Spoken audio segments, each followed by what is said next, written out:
Hello mga kapudi, tara samahan niyo akong kumain sa isa sa pinaka-favorite kong restaurant dito sa Bay Area, San Francisco. Grabe, nandito ako sa Red Jade. Dito ako lagi kumakain kapag nandito ako sa area na to, Church and Market. Look at that, umorder ako ng chow mein and beef, chow mein with beef and tomato.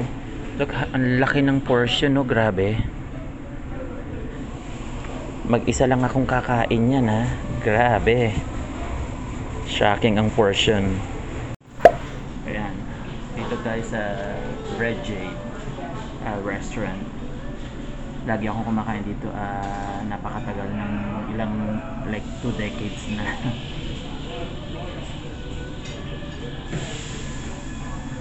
May isa pa akong hinihintay na yung deep fried fish with mixed vegetables. Ito, ano siya, chow mein na beef and tomato. Thank you Lord for the food.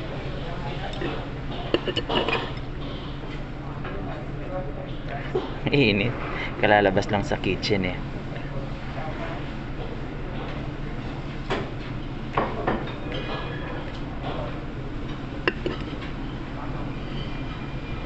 Sarap pala yung ganitong style ng chow mein, parang spaghetti siya. Udon siya eh, parang udon na noodle. Tsaka ang sarap ng lasa niya. First time ko umorder ng chow mein na in tomato with beef. Kasi usually yung regular na chow mein like sa Panda Express, ganun lagi yung nakakain ko. Ito first time. Sarap. Promise. Walang halong etchos.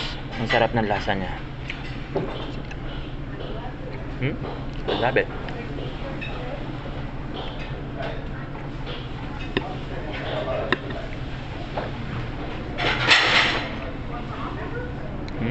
Fresh na fresh yung tomato.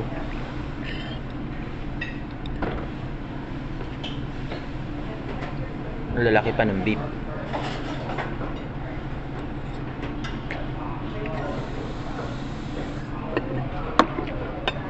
Thank you.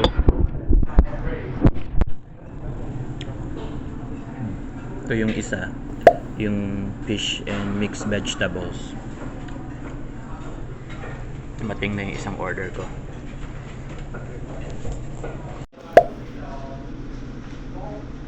Yan. Deep fried fish with mixed vegetables. And then chow mein, beef chow mein with tomato. Ang isa pang maganda sa restaurant na ito, mura ang pagkain, reasonable ang mga prices, tapos malaki ang portion ng food, malinis, maluwang ang lugar, at mababait ang buong staff, even the owners. At accessible ang lugar na ito ng iba't ibang form of transportation ng city. Sa Church and Market Street.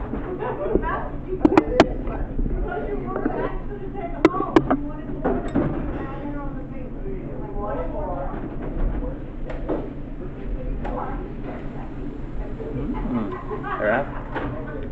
I'm happy with my orders today. Parehong masarap. Di ba usually hit or miss kapag umorder tayo ng food sa restaurant, but this time tong dalawang dishes na to is talagang super delicious. Satisfied ako at I will order this again if ever bumalik ako, and I'll recommend this also to everyone. Thank you for watching this video guys. I'll see you on the next one. Take care.